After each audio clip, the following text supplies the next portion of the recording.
Esselamu Aleyküm dostlar, hoş gördük sizleri. Bugün sizlerle en sade metodla Ərəbcə öğren kitabından növbəti dersimize başlayırıq. Bugün artık bizim 13. dersimizdir. Biz daha önce qeyd etmişdik ki, bu kitap, yani Ərəbcə öğren kitabı her bir tələbənin müstəqil şəkildə Ərəbcə öğrenmesi üçün hesablanıb. Lakin biz də öz növbəmizdə bu dərsləri video şəklində hazırlayırıq ki, hər bir tələbə daha artıq fayda əldə edə bilsin.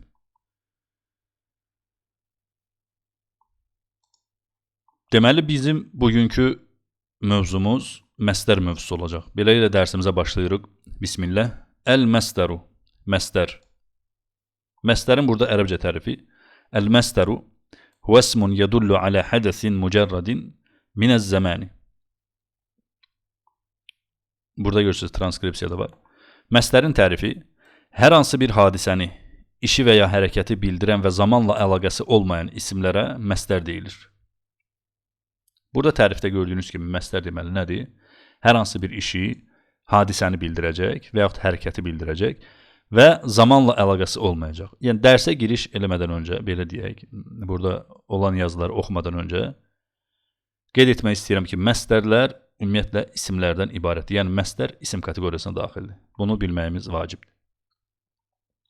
Burada gördüyünüz deməli yazı var, indi o yazını başlayırıq oxumağa. Məsdərin tərifindən də göründüyü kimi, məsdər zamanla əlaqəsi olmayan bir hadisəni, işi və ya hərəkəti bildirir.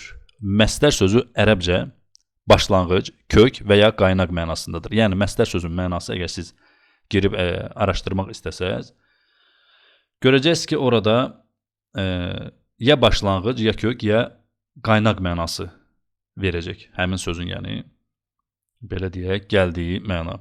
Yəni, bir şeyin məsdəri onun kökü və ya başlanğıcı sayılır. Məsələn, ağacın məsdəri onun köküdür. Qrammatikada məsdər sözün kökü deməkdir. Yəni, bir ağacın kökü onun məsdəri sayılır. Yəni, qaynaqlandığı yer.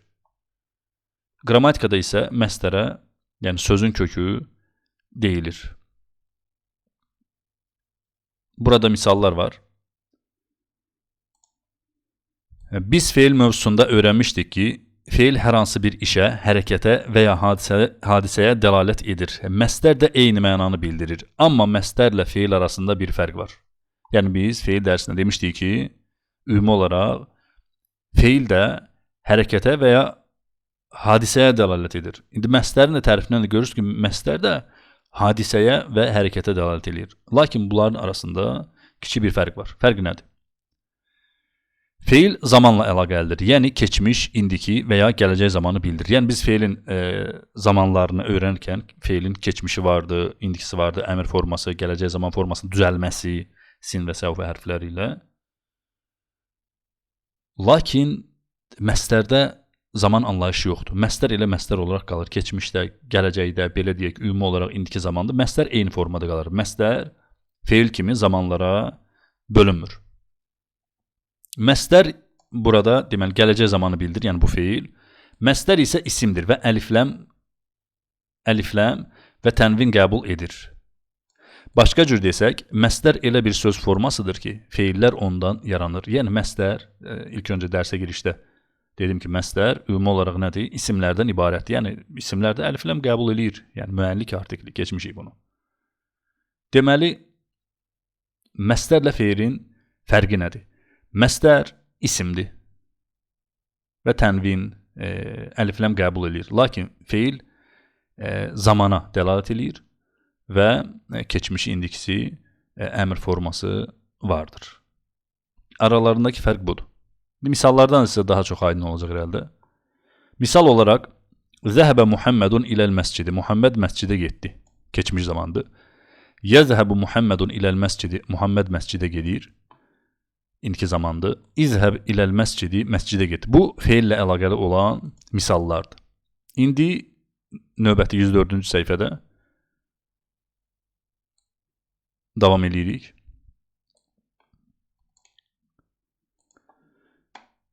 Yuxarıdakı cümlələrdə qırmızı rənglə qeyd edilən sözlər feillərdir. Bu feillər arasında keçmiş, indiki və əmr feilləri mövcuddur. Feilin özü zəhəbə feilidir. Yəni, feil özü, bu feili biz çox işlədirik. Yəni, şəxs əvəzləri dərsində bu feili çox işlətmişik. o bitiş yazılan şəxs əvəzlikləri ilə. Burada da eyni feili gətiririk ki, ümumi olaraq həmin dərsi başa düşmək asan olsun. Deməli, burada bir, belə deyək, izah var. İndi biz zəhəbə feilini gətirmişik. Yuxarıda 3 cümlə verildi, keçmiş, deməli, indiki və əmr forması. Həmin cümlələrdə işlədilən feil budur. İndi biz feilin kökünü axtaracaq. Bu feilin kökü nədir? Yəni, bu feilin düzəlməsi, belə deyək, hardan yaranıb bu feil? Dərsin əvvəlində qeyd etmişdik ki, feillər məstərlərdən törəyir. Yəni, hər bir feilin öz məstəri kökü vardır. Zəhəbə feilinin məstəri zihəbun sözüdür. Zihəbun da olar, zəhəbun da, fərq etməz.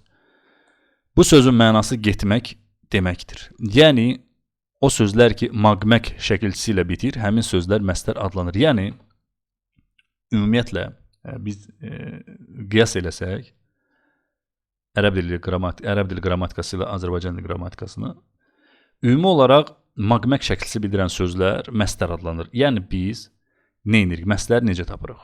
Əgər bilmək istəsək, sözün keçmiş zamanı, sözün indiki zamanı, əmr forması və ondan sonra gələn isə məstər, yəni feillərin təsrifi, yəni belə deyək, dəyişməsi kitablarında bu təqsimat, yəni bu bölüm bu cür verilir. Yəni birinci keçmiş zaman, sonra indiki zaman əmr forması və məstər. Məstəri tapmaq istəsək, feilin kökünə gedəcəyik. Yəni bu feil hardan düzəlib? Yəni burada gördüyünüz kimi zəhəbə feilinin kökü deməli zihəbun məstəridir. Yəni zəhəbə feili bundan düzəlib. Ümumi olaraq yəni bu kitabda olmayan əlavə bir məlumat da vermək istəyirəm sizə. Yəni bu feillərmi məstərlərdən törəyib, yoxsa məstərlərmi feillərdən törəyib? Yəni bu qrammatika alimlər arasında, yəni ərəb dili qrammatika alimlər arasında ixtilafdır.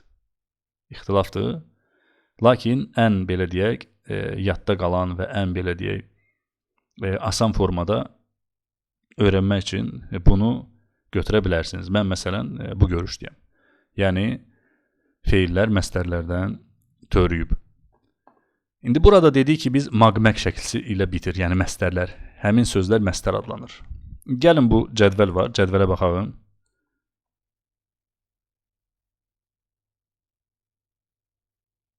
Misal olaraq, keçmiş zamanda zəhəbə getdi, indiki zaman yəzhəbu gedir, əmr forması isə izhəb get.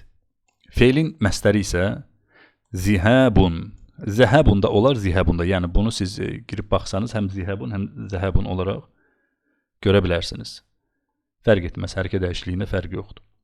Burada gördüyünüz kimi feilləri biz burada ayırmışıq. Keçmiş, indiki və əmr formasına və daha sonra məstərdə sonda qeyd etmişik. Görürsünüz, zəhəbə, yəzhəbu, izhəb, zihəbun. Deməli, zəhəbə feilinin məstəri zihəbundur. Daha sonra, əkələ yedi, yəqulu yeyir, kul ye, əklun yemək. Növbəti feil, xaraca çıxdı, yaxrucu çıxır, uxruc çıx, xurucun çıxmaq. Darabə vurdu, yadribu vurur, idrib vur, darbun vurmaq. Bu cədvəldə bir xırdalıq da var. Yəni məsələn, siz hər hansı bir ərəb ölkəsinə səyahət etdikdə bəzi yerlərdə misal olaraq xurucun sözünü görə bilərsiniz. Bu çıxış deməkdir, çıxış.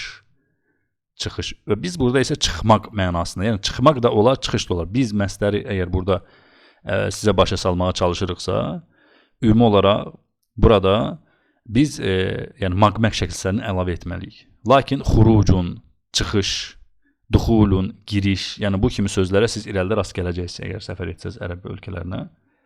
Bu sizi çaşdırmasın. Yəni burada ümumi olaraq bu dərsi başa salarkən maqmək şəkilçisindən istifadə etməkdə heç bir problem yoxdur. Yəni burada çıxmaq mənasında verir. Yəni siz burada fikir verirsəniz. Deməli əkələ feilinin məstəri əklun. Xaracanın deməli məstəri xurucun. Darabənin məstəri darbun. Siz ola bilsin irəlidə inşallah qrammatika kitablarında, yəni belə deyək, feillərin təsrifi, yəni hallanması və yaxud dəyişməsi kitablarında zəhəbən, zihəbən və yaxud əklən xurucən. Bu hər ikisini fərqli görə bilərsiniz. Burada problem yoxdur. Ümumi olaraq çatdırmaq istəyirik ki, görsəniz, burada məstərlər hamısı tənvinli qeyd olunub. Fikir versiniz, tənvinli. Tənvin də ismin əlamətlərindəndir. Deməli, məstərlər nədir? İsimdir. Əlifləm qəbul eləyir, tənvin qəbul eləyir. Bəli, bu belə. Yəni, dərs qısadır və konkretdir. Yəni, hər bir feilin öz məstəri var. Əgər biz feilin kökünü tapmaq istəyirsə, onun məstərini axtarmalıyıq ki, bunun kökü hardandır? Cədvəldə feilləri zamana görə qeyd etdikdən sonra onların məstərlərini göy rənglə göstərmişik. Əgər diqqət etsəniz, hər bir feilin öz məstəri vardır. Gördüyünüz kimi, hər bir feili burada biz sonda göy rənglə öz məstəri ilə qeyd etmişik. Qeyd edək ki, məstər feilin mənaca əsasını təşkil edir. Yəni, nə deməkdir? Mənaca əsasını. Yəni, darabə hərəkət bildirir, zaman bildirir və bir, belə deyək, işi yerinə yetirməyə bildirir. Yəni, bir hadisəni bildirir, daha doğrusu. Darbun isə həmin hadisənin adı vurmaq. Yəni, vurmaq bu, deyək ki, bu işin, belə deyək, məstəridir. Vurmaq. Lakin bunu zamanlara ayırdıqda artıq həmin o hadisə, deyək, feillə əlaqəli olur. Yəni, hər bir feil mənşə baxımından məstərdən yaranır və onun mənasını zaman anlayışı ilə əlaqələndirir. Yəni, feil məstərin, belə deyək, məstərdən törəyən və zamanlara bölünən bir hərəkət və yaxud hadisədir. Başqa sözlə, məstər bir hərəkətin və ya hadisənin ümumi adını bildirir. Feil isə həmin hərəkəti müəyyən bir zamanda baş vermiş kimi göstərir. Yəni, məsələn, xurucun, çıxmaq. Bu, ümumi olaraq hərəkətin adıdır. Feil isə nə edir? Bunu zamanla əlaqələndirir. Yəni, bunu keçmişə, indiki və yaxud əmr formasına bölür. Beləliklə, məstər feilin kökü, feil isə məstərin zamanla əlaqələndirilmiş formasıdır. Gördüyünüz kimi dərsimiz çox bəsitdir. Yəni, məstər nə deməkdir? Məstərlər ilk öncə bilmək lazımdır ki, isimdir, isimlərdən ibarət əlifləm və tənvin qəbul eləyir və mənşə baxımından feillər məstərlərdən törüyür. Məstər hərəkətin adını bildirir, hadisəyə dəlالət eləyir, lakin zamanla əlaqəsi yoxdur. Bunun əksi olaraq feillər hadisə bildirir, hərəkət bildirir, lakin feillər zamana bölünür. Yəni, bu da bizim məstər haqqında, belə deyək, qısa bir dərsimiz. İnşallah gələcək dərslərdə görüşənədək, əgər nə isə başa düşməsəniz, yazıb soruşa bilərsiniz bizdən. Sizə uğurlar. Esselamu aleykum və rəhmətullahi və bərəkatuhu.